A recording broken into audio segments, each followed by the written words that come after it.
doesn't love pie? Any shape and size, any variety, savory or sweet. Who doesn't love pie? This is Pie Fest. Our host is Blackberry Farm Homestead. Please check her out, and her link's in my description box. Also, check out the playlist on her channel and for more pie ideas and recipes.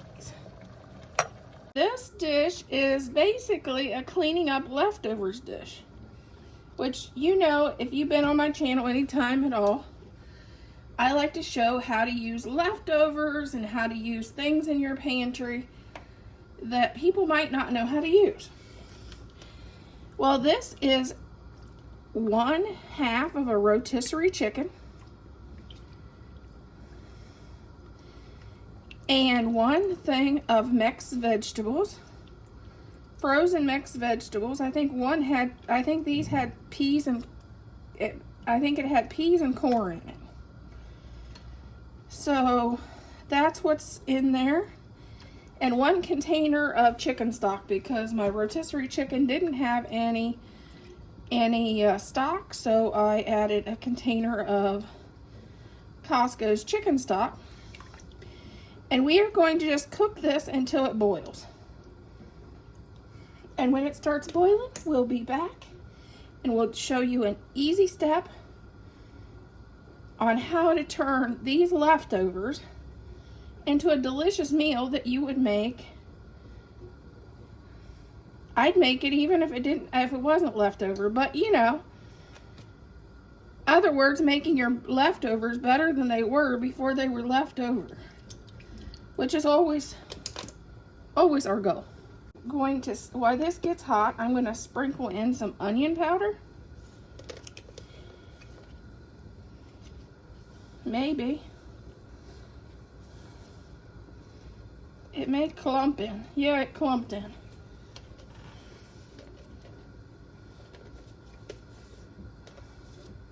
Sometimes it sprinkles and sometimes it clumps. Okay, this is garlic salt. I'm going to add just a little garlic salt to it. And then I'm going to add my favorite. It's Mrs. Dash Herbs, Garlic and Herb.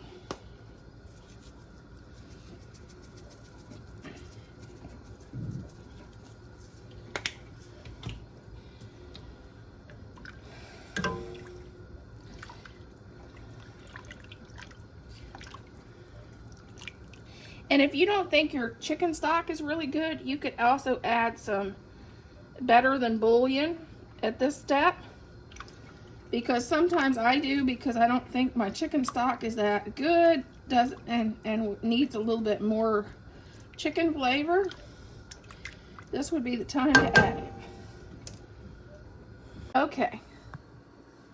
We are going to add our thickening, which, you know, if you've been on my channel, you know, sometimes I'll use cornstarch, but most of the time I will use a packet of instant mashed potatoes. I think it just gives it a better flavor because of the butter.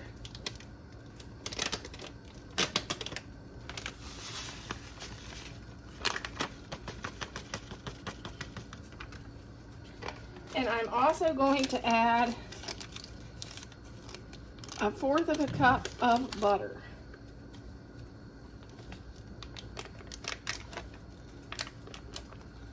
I'm going to break it up a little bit.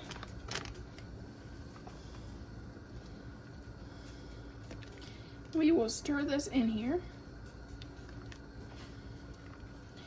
And while this starts to get thick, we will start working on our pie crust.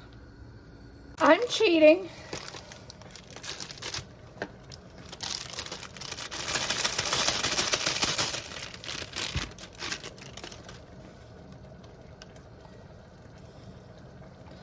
Sometimes you just have to cheat a little.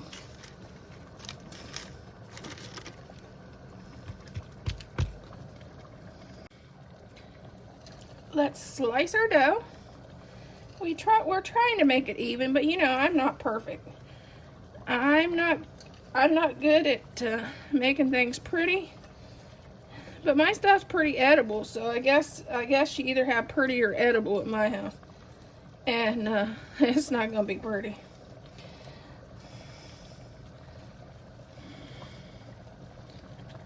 If you want it pretty, normally when my stuff's pretty, it's not edible. Just say.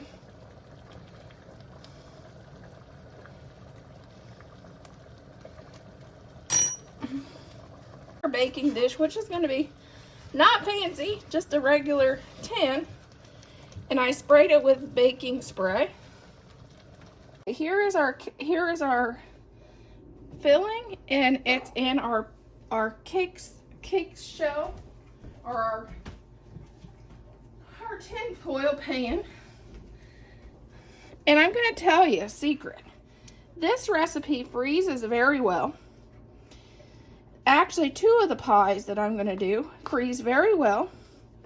This is a recipe I like to have in small containers in my freezer at all times, in case there's somebody that a friend passes away and you want to take something to the family, or somebody's having a baby, or anything. Somebody's sick. This is a great recipe for take-along. I used to do this for members of our church when I lived in a different community all the time. I was one of the ladies that would take meals to the sick. And this was one of their favorites. And another one that I make was also one of their favorites, and I'm going to share on Pie Fest. Pie Fest November, I think, is the hashtag. I'm going to share another one that's also is a great dish to have as a freezer meal in case somebody gets sick or something happens. Life's crazy right now, you know? So I like to have something backup.